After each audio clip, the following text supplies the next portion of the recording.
Hello my friends, and welcome to the first impressions video of Burden of Command, which the developers sought me out specifically to play this and warned me that it had a high learning curve. So we'll see how that pans out. One thing I would say is the first thing I do with any game just before I start recording is to just make sure that the settings are correct. And interestingly, the resolution is actually a number that you type in. Which, I don't know how I feel about this, because I just know that people out there will type the wrong numbers in and then ruin the game. And then flood the support page. If I were you, I would fix this to a drop down full of known valid resolutions, because I don't think people can be trusted with this kind of power. And the other thing is, like, the menu music sort of sounds like it's playing through a broken speaker. I don't know if that's intended, but it has that tinny reverb on it that just like reminds me of old school primary school video speakers. Anyway, Cotton Baler's demo, okay. Well, that's the only choice, so away we go. This is the demo, by the way, but this is a demo that's been provided to me by the developer, so it may not be, it probably is, but may not be identical to the demo that is on Steam. Warning, while this demo does not... Warning, while this demo does not what? The final release will occasionally show disturbing... the final release will occasionally show disturbing images of graphic violence intended to convey the true burden of war.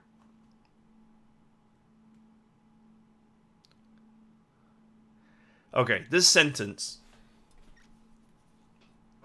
needs to be reversed. The final release will occasionally show disturbing images of graphic violence intended to convey the true burden of war. However, this demo does not contain that content. Or, if you're going to have it this way, you could put, while this demo does not contain graphic violence, the final release will occasionally show disturbing images of graphic violence intended to convey the true burden of war. You could also fix it that way. While this demo does not, is not a sentence. And a comma is like a full stop in that it should contain a sentence or a list. That is neither a sentence nor a list item. But anyway, good to know. Hello, this is Luke Hughes, lead designer for Burden of Command. And I'm breaking through the fourth wall today to thank you.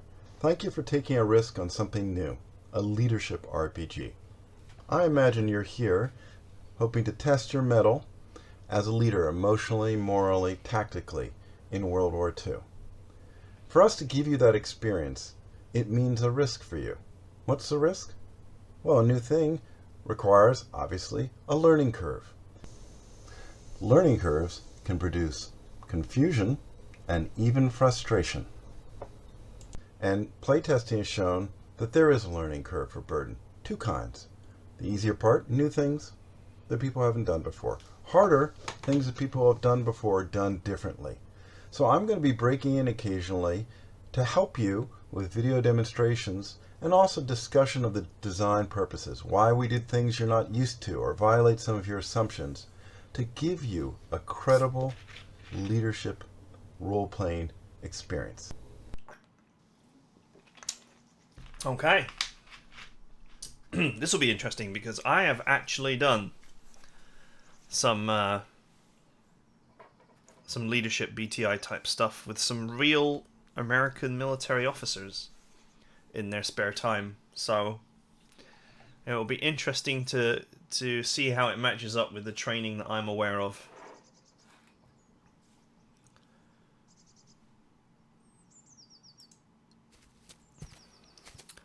Morning Dew dribbles down the bright leaves of the forest. Ahead, Platoon Sergeant Bennett leads the way beneath the canopy. That should be the hill, he notes, and gestures towards the rise of the east. A bit of a walk, but we're close.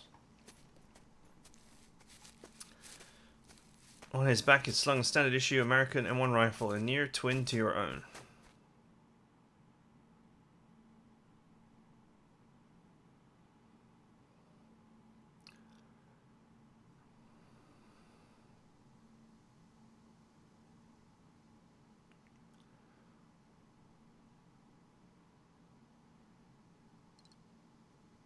Oh, just let the sergeant deal with it. It's not my problem. There's no reason to second guess him. If a man can't admit he's wrong, when he's definitely wrong, and he's not much of a leader. And after all, Sergeant Bennett has been in the army since before the big draft in 40. He knows his way around. The task had started with the 16 million men who had registered for the draft in the fall of 1940. Lots of historical content here. It's interesting.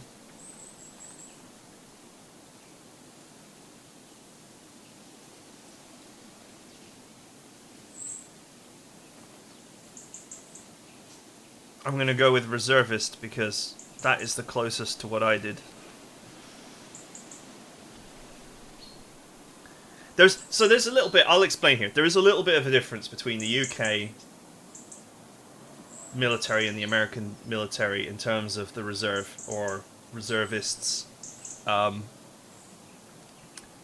there's a bit of a difference between the UK's reservists and Jersey, which is where I'm from. So Jersey only has one army facility, really. And so because it's small and it's a militia, it's sort of treated like a regiment, but it's a militia. So the Jersey Field Squadron is a militia, and because it's small and it's just one facility, everyone is there. Like, you have officers mixing with what the Americans would call enlisted, and you know, everyone's just there to get the job done, as it were. Either to contribute or get paid, one of those two, as it goes. Now, if you volunteer, this is what I did: is I volunteered for a year, and then I was unable to keep going because of a bullshit medical reason. But they were downsizing at the time, so basically almost nobody who was like trying to get involved got retained. But anyway, I did it for about a year, and the one thing about the UK reserve, or they used to call it the Territorial Army,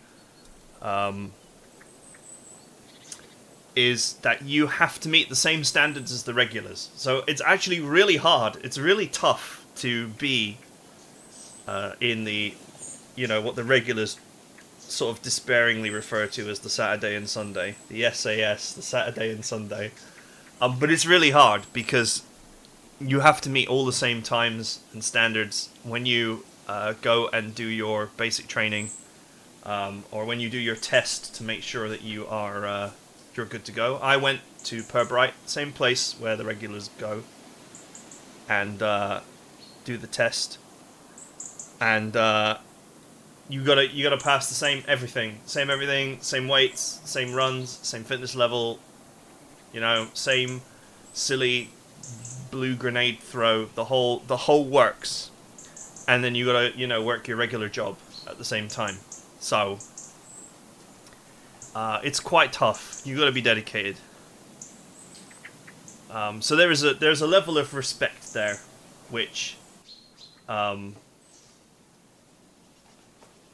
you know, not amongst everybody. Obviously, the army is a diverse place, but you know, people know it's quite difficult to keep the fitness going when you're not regular, because you got to do it all off your own. Not all off your own back, but mostly off your own back. It's not easy. Anyway. Time to move. So Let's here go. I am in boot camp somewhere in Virginia, 1942, just like you will be soon. I'm going to start with our first concept that will be familiar and unfamiliar, your first learning curve aspect. So, like games like XCOM and frankly many tactical games these days, we use action points. We call them order, and they're orders, and they have the green dots. So this leader has 4 action points. And no surprise, when he say moves, he spends an action point, as you can see happening there.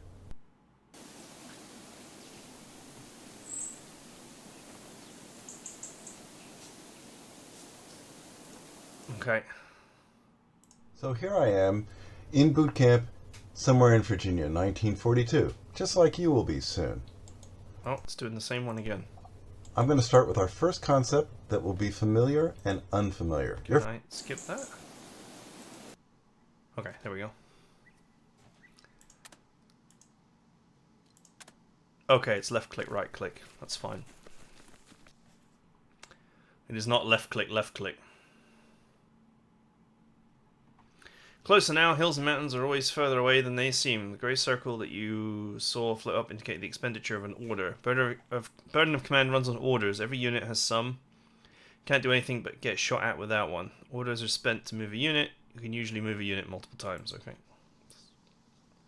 Just action points, basically.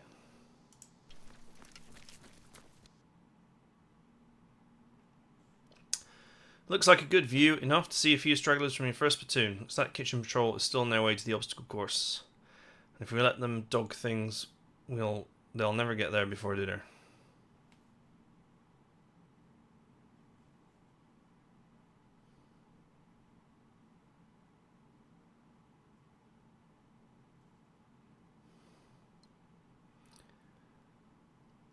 No change to verbosity. Verbosity is one of the 3 character traits. It reflects how much a leader likes to talk.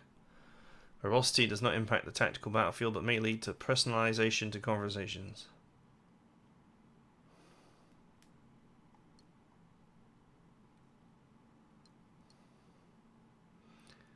Well, I do like to talk, but I wouldn't yell at people.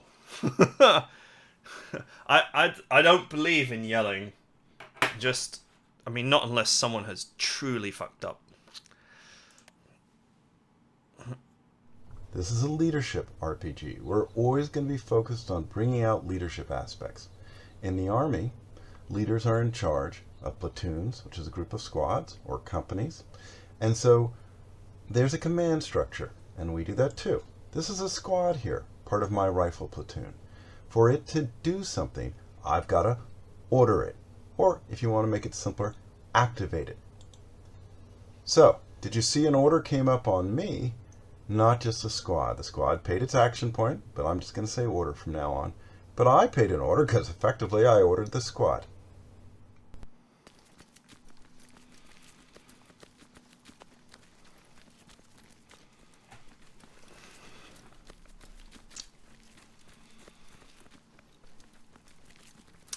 You gain their attention and then call out an order. Conditioned by training, they obey. Squad must be activated to utilize their own orders. Leader will spend an order to activate a squad.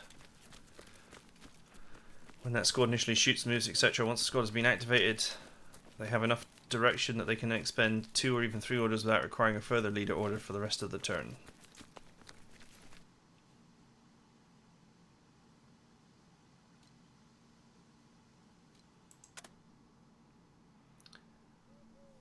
Left click the squad to select. Moving the squad will cost the leader 1 order to activate. Wait, what? Left click the squad to select. Moving the squad will cost the leader 1 order to activate the leader for the turn. The squad itself will consume 1 order to actually move.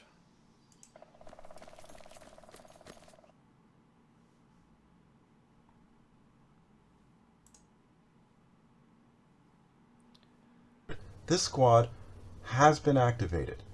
The leader no longer needs to pay an order to activate it. So let's move it, and you'll see no action from the leader. He didn't spend another order.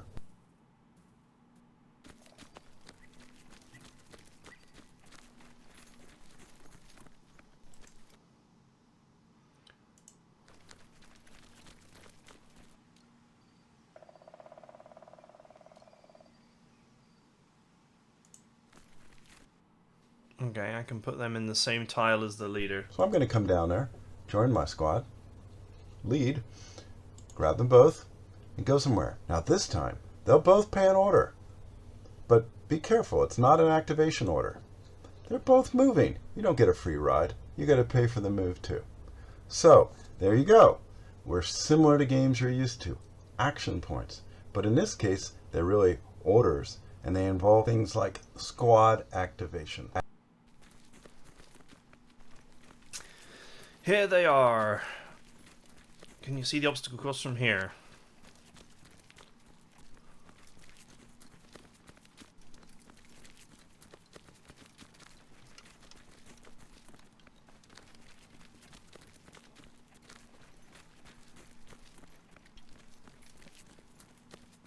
And his fellow spud peelers are all but ready to drop.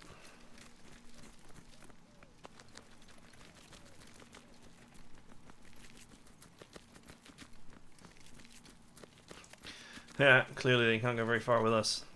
From this height, you can also see a little stream whose serpentine channel marks the bounds of your own training area. The stream isn't far, which is a good thing. The stream, like other terrain, costs more movement points to cross than flat open land. You won't always be able to get somewhere in a single order, especially with a squad in tow.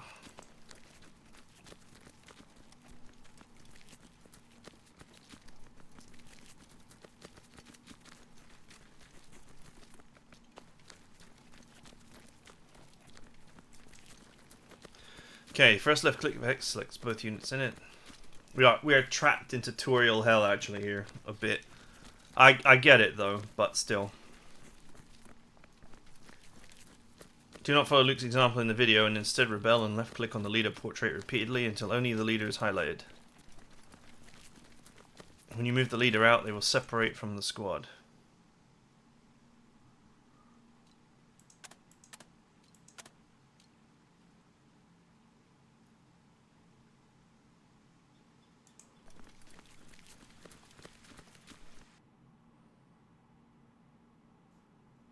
Honestly, it would have been simplest to design the game as 1 unit per hex, like many games do. But frankly, it just felt wrong not to have leaders in with their men leading them. So we committed to simple stacking. This feels like you're trying to sell me the game rather than hex. teach me the game, dude. So then how do you manage selection? It's simple. Click any unit in the hex, both select, because you probably want to move both of them normally. But maybe you just want to move the leader this time. Click again. And here I am.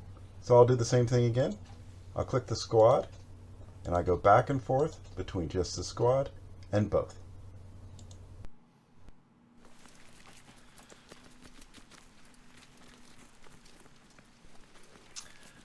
Let's take a breather. At this point, your leader should be out of orders. 3 to move your leader, 1 to activate KP squad. KP squad moves itself twice, normal amount for a green rifle squad. Orders refresh at the start of a new game turn.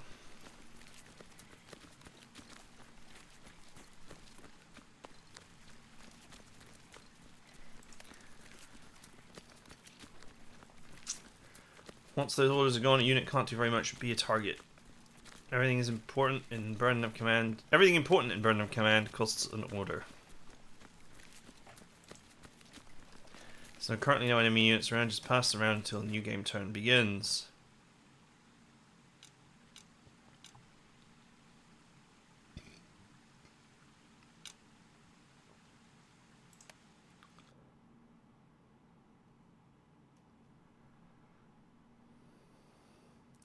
Alright, clearing should be just up ahead. Movement order can span a single hex or 4, but the order cost remains the same.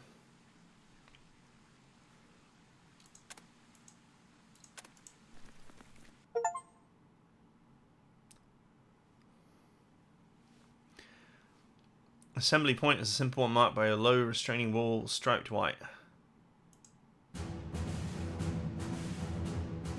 There's a figure waiting in the lee of that wall, a fellow officer with silver bars with the captain upon his collar and declared clipboard in hand. You're nearly late. Pencil in his grasp has doomed plenty of officers to obscurity with swift judgment. Yeah. Just salute.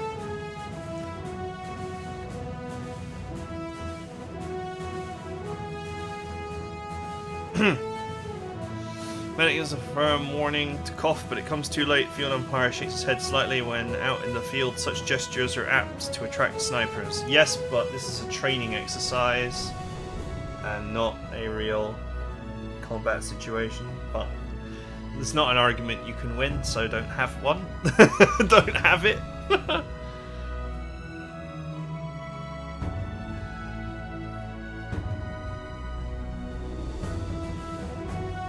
No change to sarcasm.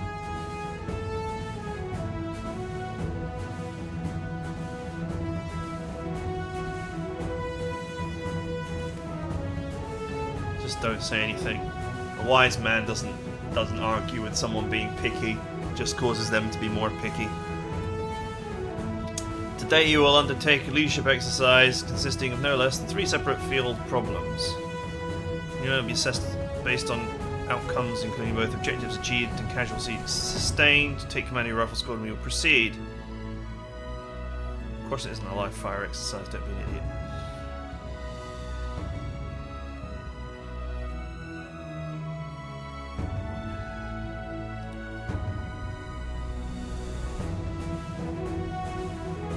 What is the field problem? We'll get to that shortly. They like their surprises. We just need to find the squad. Doubt we need more than a few waypoints on the map to figure out where they're at. The squad is not far away. But this is an exercise. With that in mind, you lead the way. The mission. Finish the exercise before turn 4 and don't get anyone killed. Why is this squad listed in red? Cowering. Okay. Do we explain this status effect anywhere? I mean, I presume that it will be fixed as soon as I move the leader there, but what I'm interested in is knowing whether it will actually show you.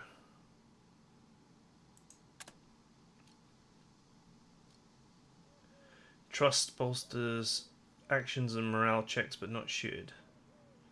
Trust is accumulated by a leader by being under fire with the squad or some narrative decisions.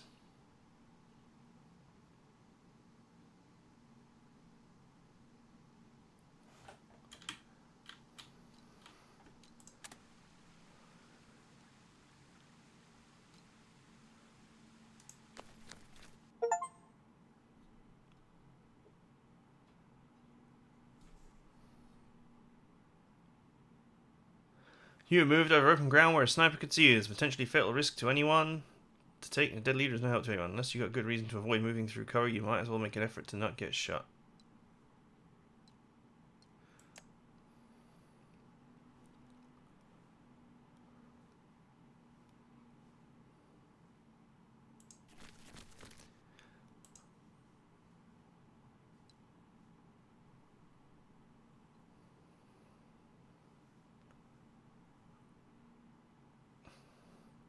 Continue with the exercise.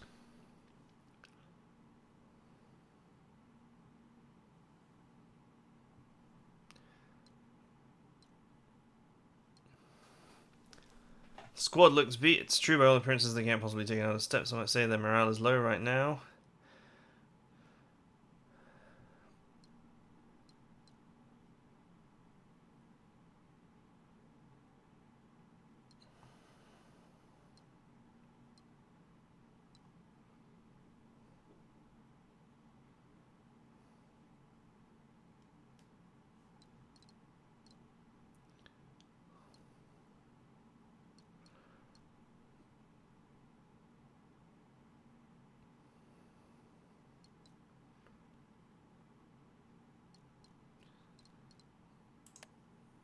We could give them a speech.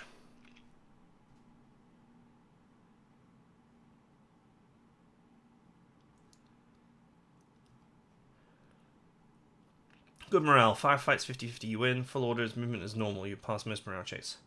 Moderate morale, shaken. Enemy likely to win. Movement reduced.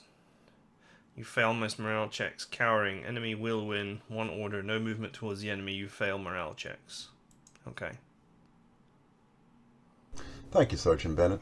Sergeant Bennett is reminding me I need to teach you about the backbone of your company's performance. It's morale. So here we have a good order squad. It's green, no suppression, has 2 orders, moves about 3 hexes. If it tries to move under fire, pass the morale check to do that, about 70%. And if it fires at an enemy, 50-50.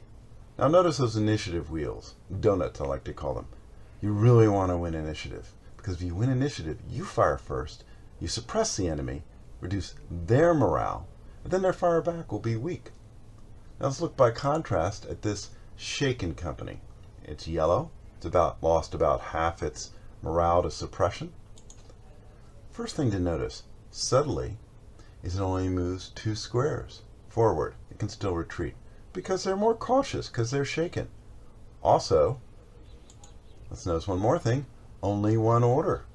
So the morale is actually reduced the total quantity of actions you can give this squad. Pretty bad. And guess, if you fire at them, not going to go so well. You're going to lose. And the morale check's unlikely. Finally, let's look at these poor guys. About 9 points of suppression. They're red. They're basically cowering. They won't even move forward. Though you can still move them back to get rallied, maybe behind a hill or in some cover. I wouldn't bother trying to fire. Not going to work. And you can give up on assault. Now, friend, let's have a little fun here. This is a 3-star unit, very experienced. What do you notice? It's got 3 orders, not 2. That's a big win. And guess how it's going to do in firefights? Very well. And guess how it's going to do on morale checks? Hey, it doesn't even have to pass a morale check to move under fire. Work hard, Captain. Maybe you'll have units like this eventually. Lead them well. Okay. To rally, a unit must not have expended any orders during its turn. It must be fresh.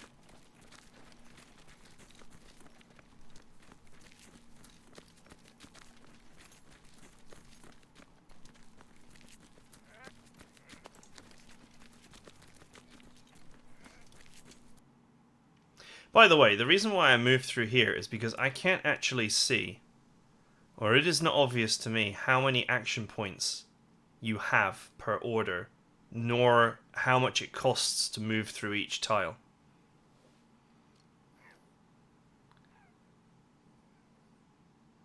And it's still not obvious to me.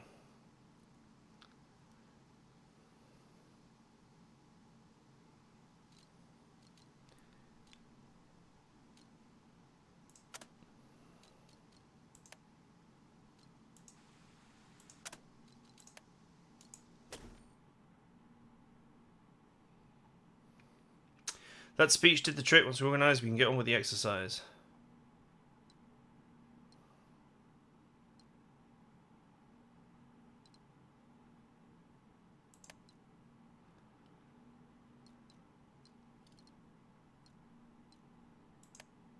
Alright, it is enough that the men are on their feet.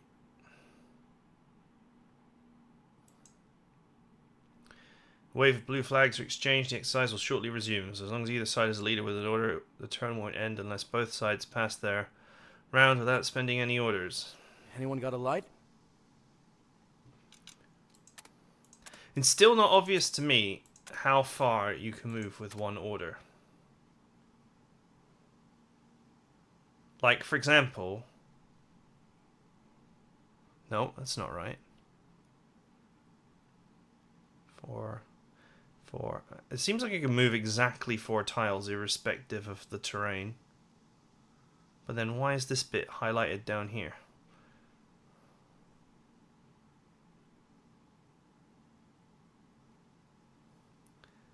Oh, this might be where I can see. Although you would think that if that was the case, this forest here and this forest here would block this whole bit. Sort of makes sense that this forest here blocks this bit, and this is so high you can see it over the trees.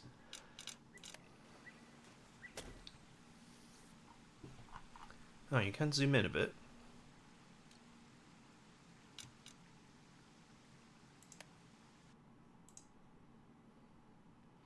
You are ready. The men are ready. The enemy is slightly ready. The enemy had a round to activate units and did nothing with it. Interesting that the enemy did nothing in response. Maybe we have a surprise on our sides. Wait for the umpire to give the go-ahead. Alright, Lieutenant Einstein, enemy squad is in that house down there. He says, ignore Bennett as he points. Beginning the clockwork tick of his watch, faint but steady. Deploy your men and take them under fire. Yeah. Exercise is timed.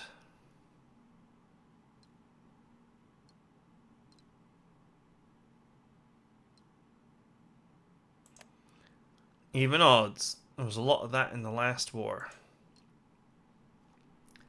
Movement in the trees. A dozen men and more in olive drab working their way closer. These are your men, sweaty and dusted from the obstacle course. And at the back is Sergeant Grant urging the stragglers along.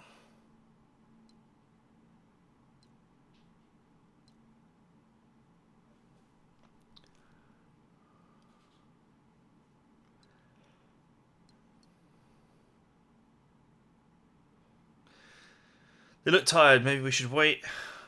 No rest for the wicked, not in this army. Well, exhausted men don't fight well. Let's wait. They always act or tired after a little sweat. Looking fresh and sweet is as bad as volunteering for anything, but give them a good reason to move. Grant will get them in gear. Train them myself.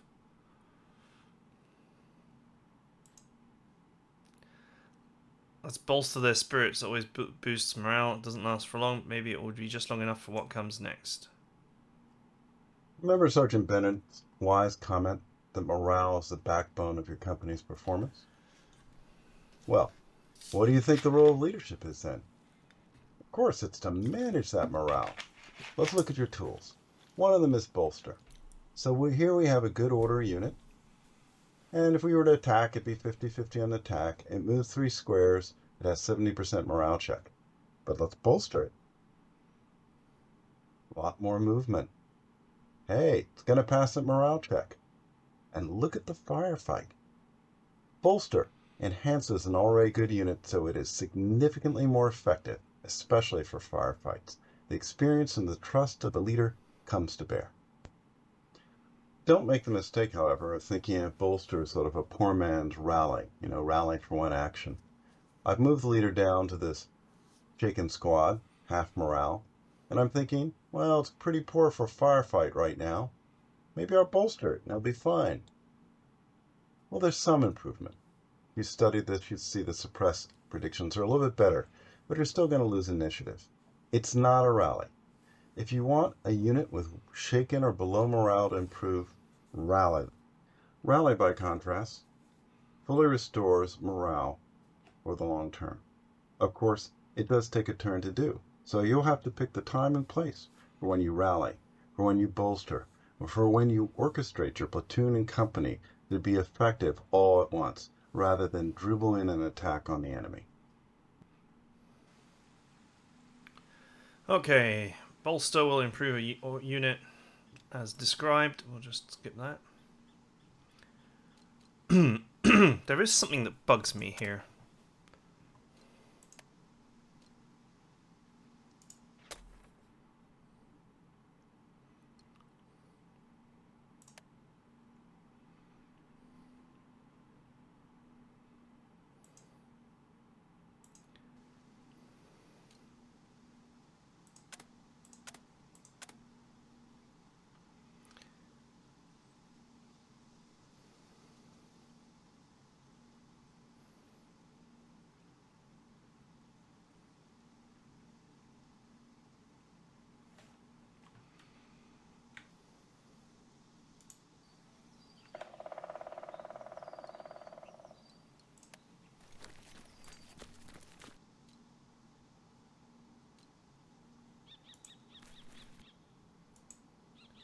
Oh. I didn't have the, apparently control or shift were not waypoint mode. And I can't undo that, so never mind.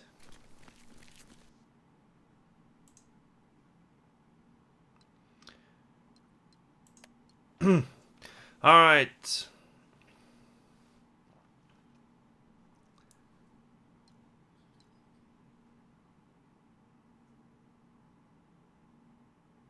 Those with clipboards will demand as much.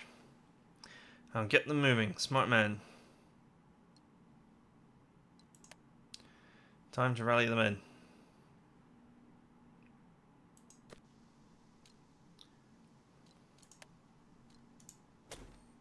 Time to step up, ladies!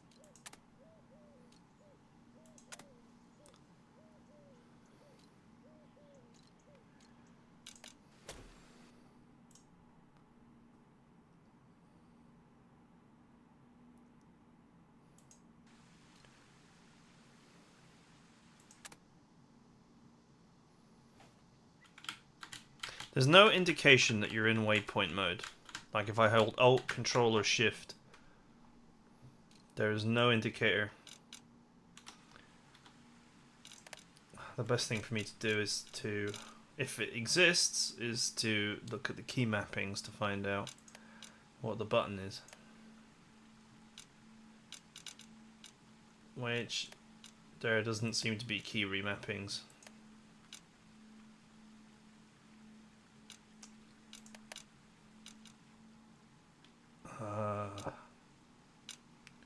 Could try the help thing.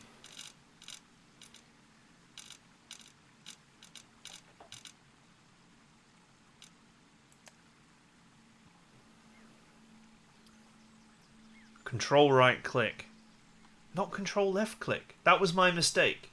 I was like, it's not control. It is control, but it's right click, not left click. But why? You left click to move. So why would you right click to move? Okay, well, whatever.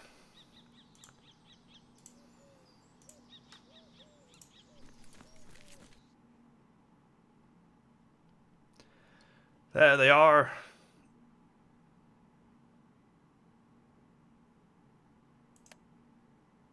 Give the men some direction and the umps will take note. A little bit helps for us to build up a fire against the enemy before they do the same to us.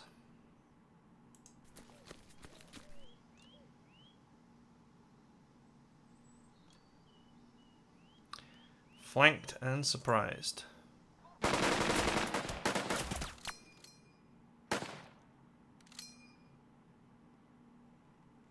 Unsupervised and poorly invigorated fire likely resulted in little suppression.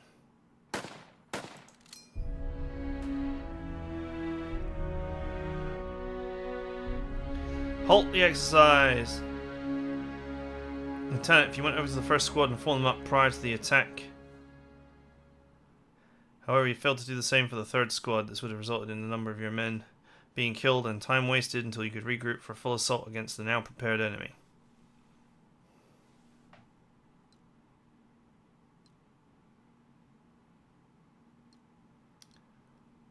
If you say so.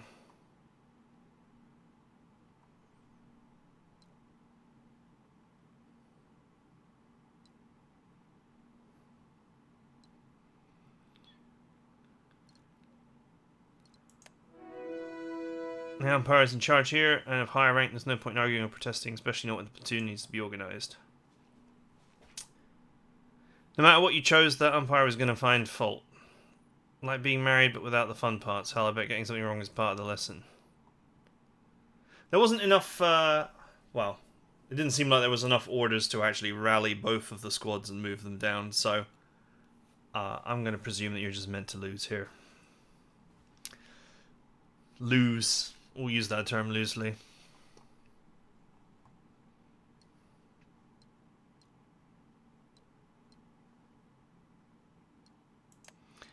Remember, this is an exercise. They wanted to teach you a lesson.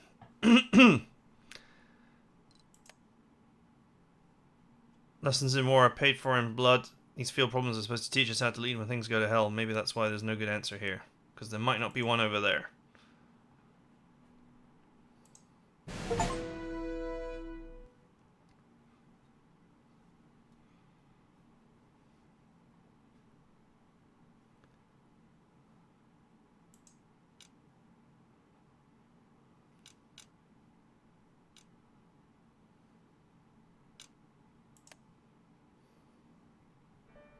A good leader needs to be able to think ahead, anticipate a situation, Okay. and make a decision based on the best information available.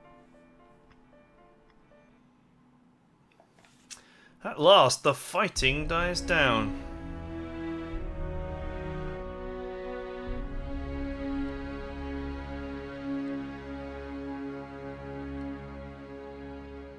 Why I'm in the army drafted. Let's say there would be no other reason.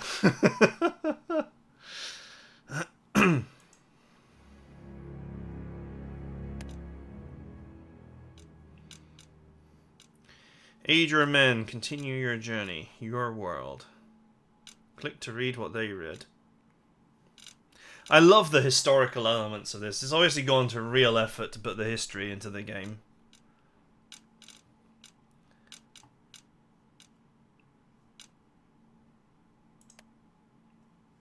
Aid your men cheat sheet.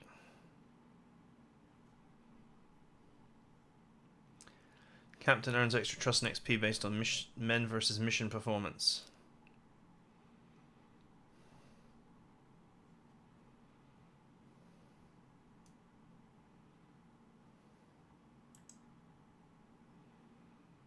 During training, aid is more limited.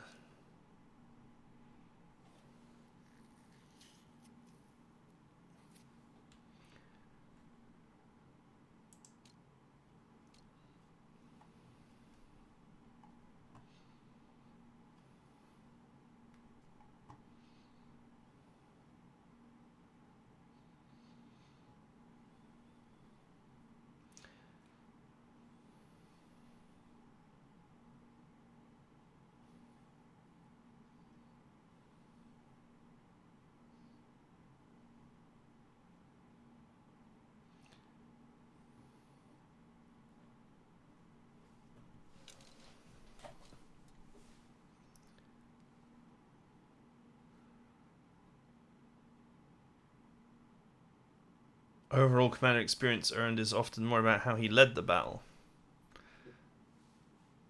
than how he led moment to moment.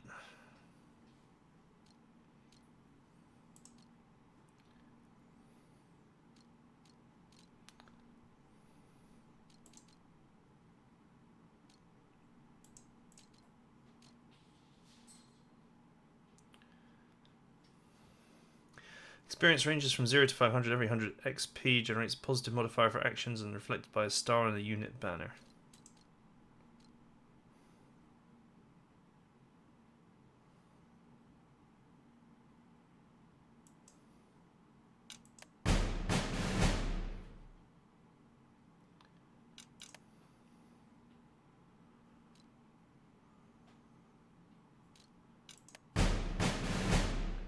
Okay, that cost me 5 prestige to do. Okay. So you can add levels to units.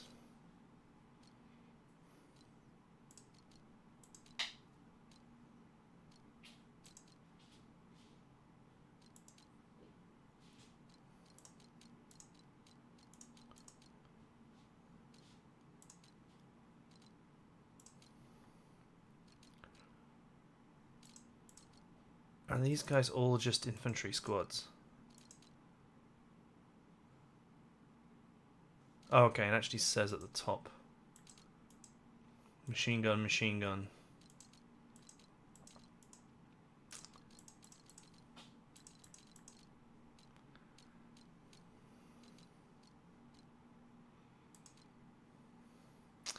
I feel like it should be a little bit more obvious what each unit is. It's not obvious at a glance without clicking on these that they're machine gunners or that this is a mortar team. I'm worried that in the battle it will be difficult to know.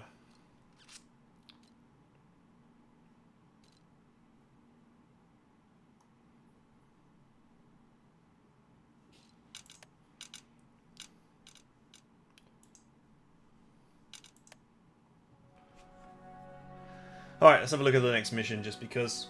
Well,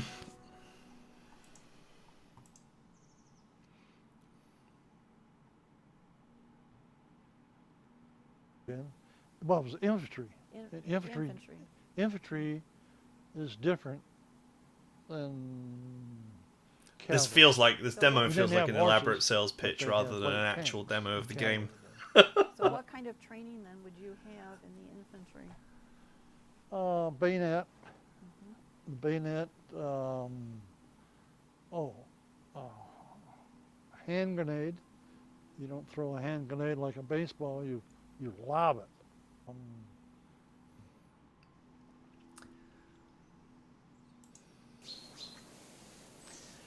Alright, your soldiers are weary in their boots.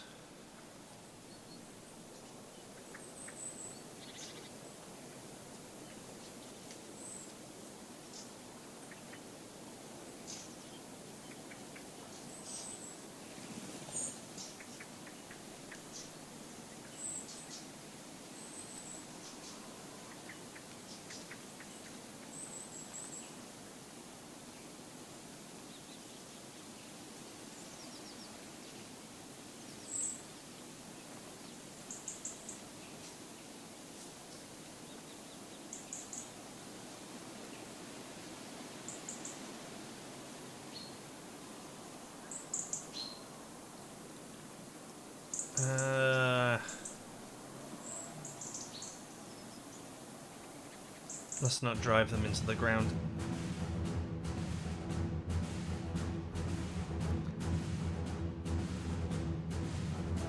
Field problem concerns fire and movement. It's accumulating with an assault on the objective.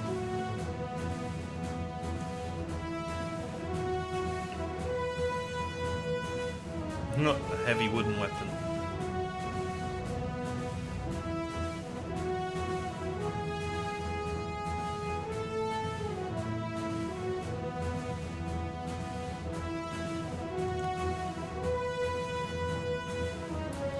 Almost late. It was a long run from the target range. Be the Krauts who are doing the running when we take a crack at them.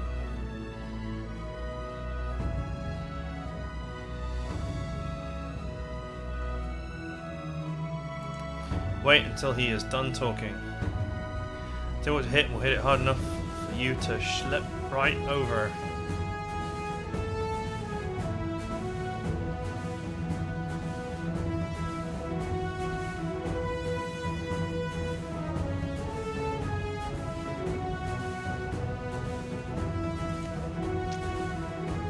Because we want to see how your men perform with their rifles before we include the machine gun.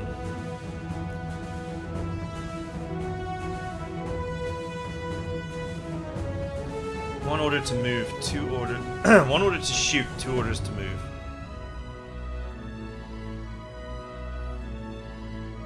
Shooting expends 2 orders, 1 order to move. 2 orders to shoot, 2 orders to move. 1 order to move or shoot.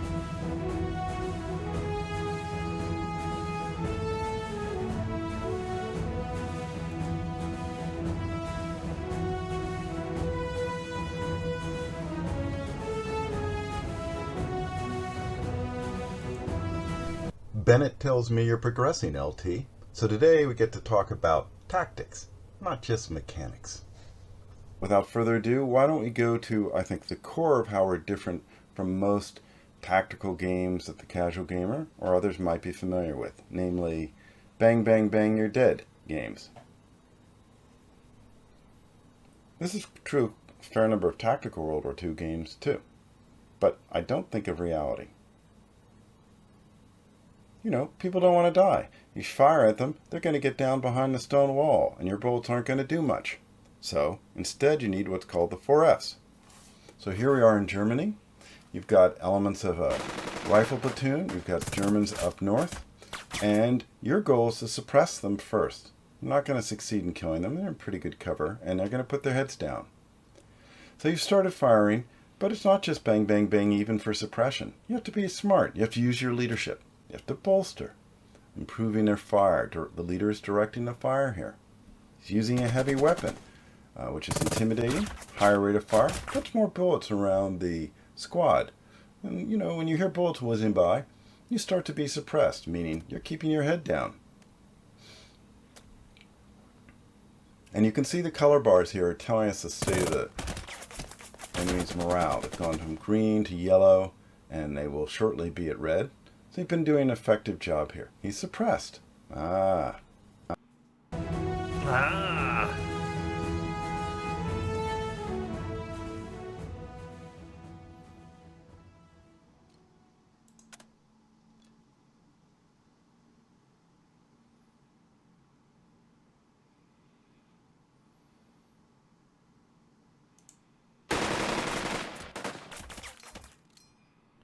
Stone walls stop bullets, but they are not invincible over there. Got firepower. Let's make them keep their heads down until Stern is ready.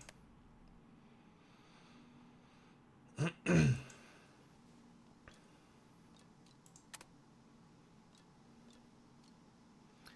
2 orders to shoot. This is not like kind of written anywhere.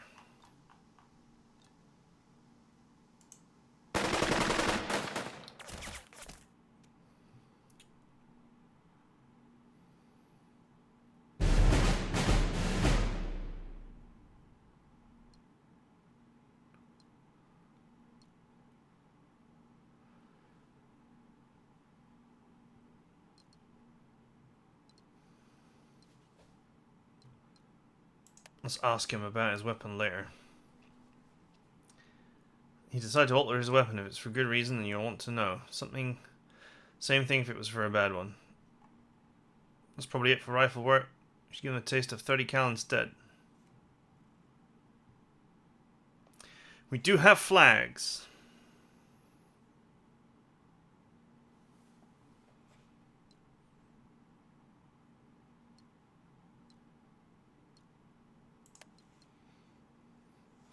Rifles took easy, accurate shots. MG can split out a lot more lead, but that alone isn't enough.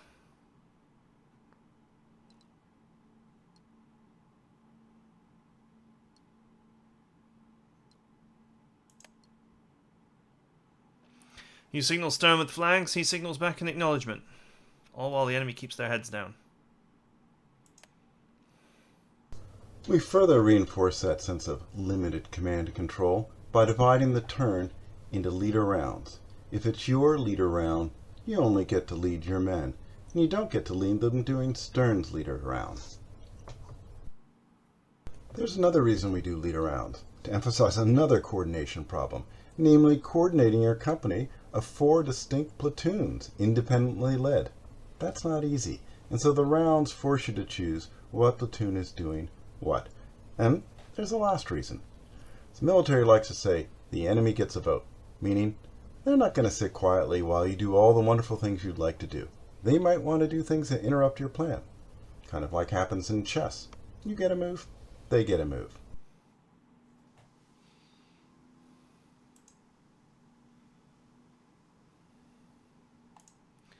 Okay, coordination takes time. That end toward the enemy. You can activate this squad, but do not do so yet.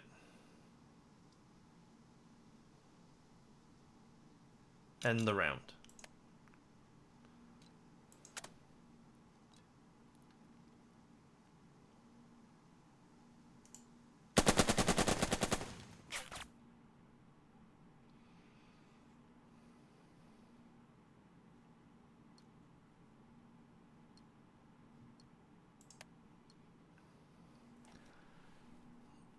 There was no need to bolster them. The chance of winning the initiative was already basically maxed out. At least according to the UI.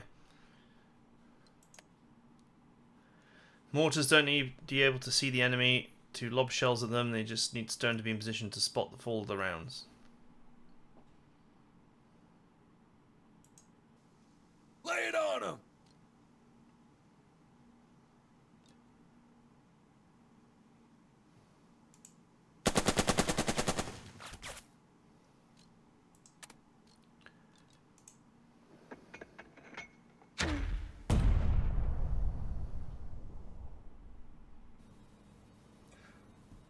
So, some of you will recognize this, but there note there weren't any casualties.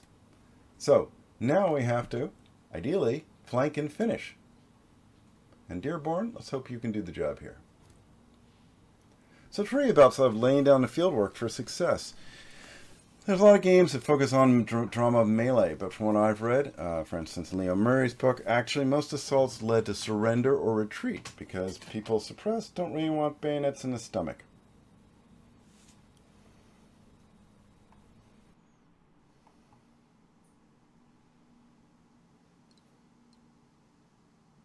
Additional information and entertainment. Move on with the exercise.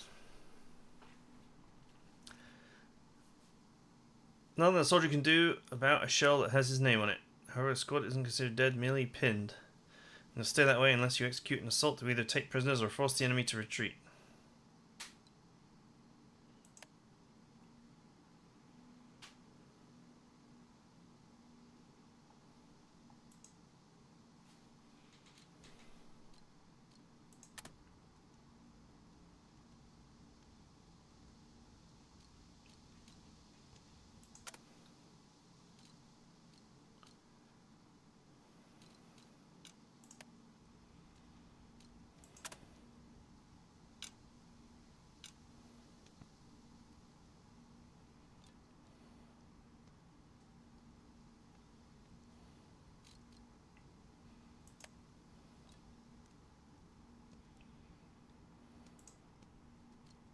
See, once again here, I can't see...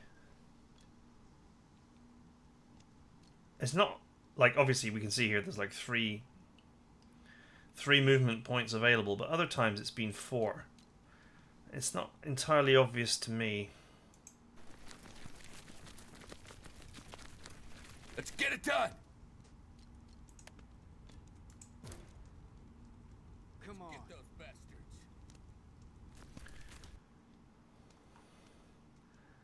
Kind of really like weird, rainy.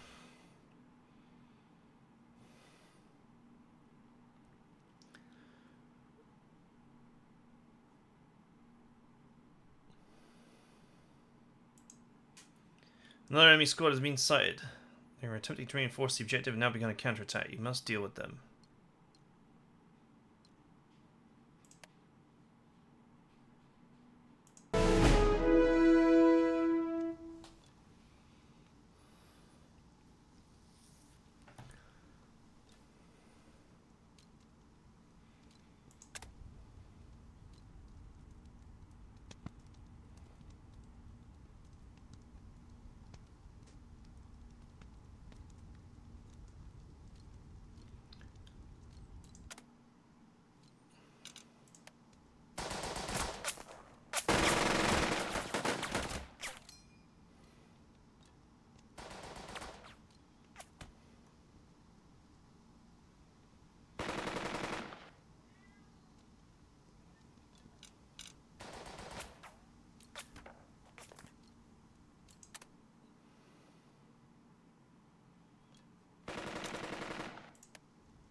Great exercise so far.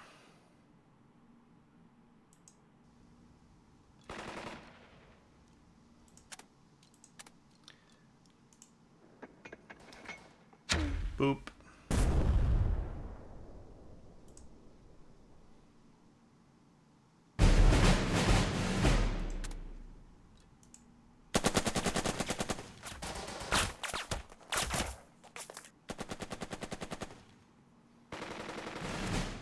He reloads the log. That's actually pretty funny.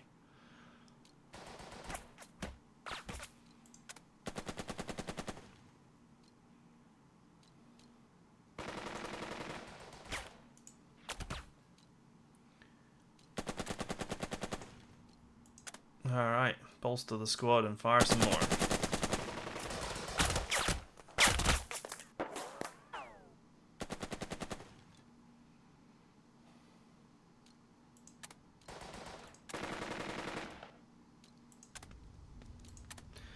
Alright. It is concerning the end turn and the end leader turn is the same button. I would really prefer that it was separate.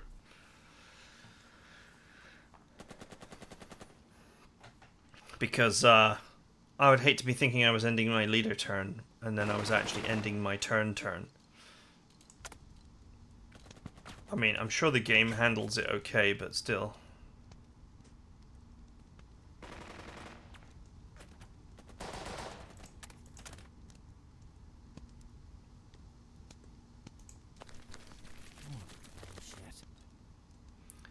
That's a bunch of horse cock. Shut up.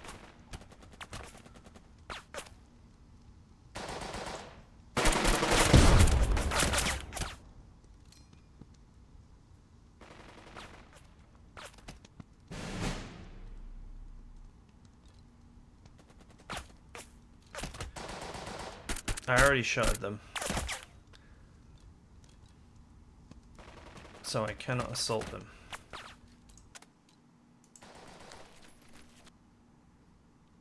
Unless I use this squad to do it.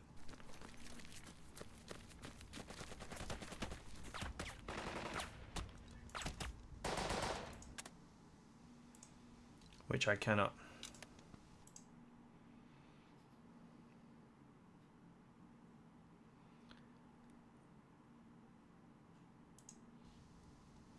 Well, they ain't doing anything because they're completely and utterly suppressed.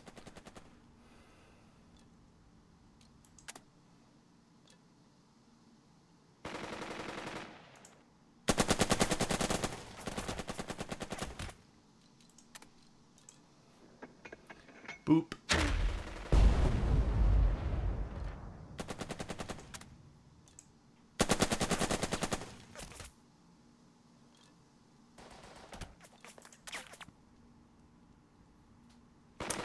Recon by fire shows weapon range.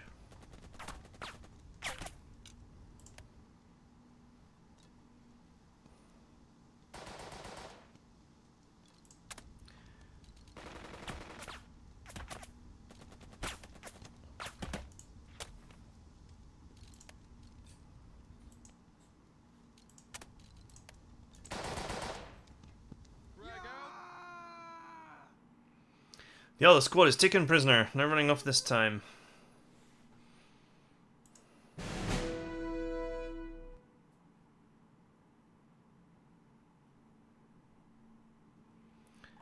Minor victory for the men.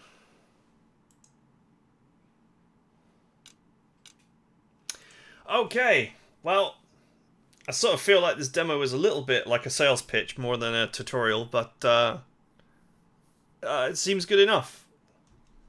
I'm slightly concerned that, like, 2 green squads,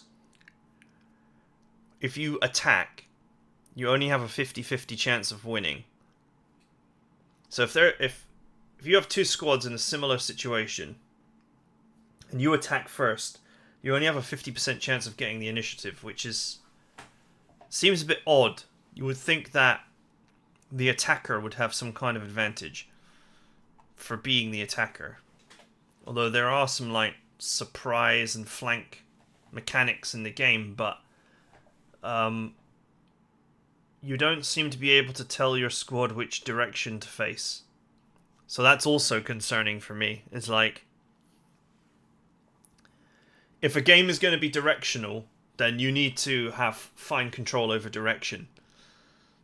Your direction can't just simply be because you moved in, you know, whichever way you're pointing when you're done moving.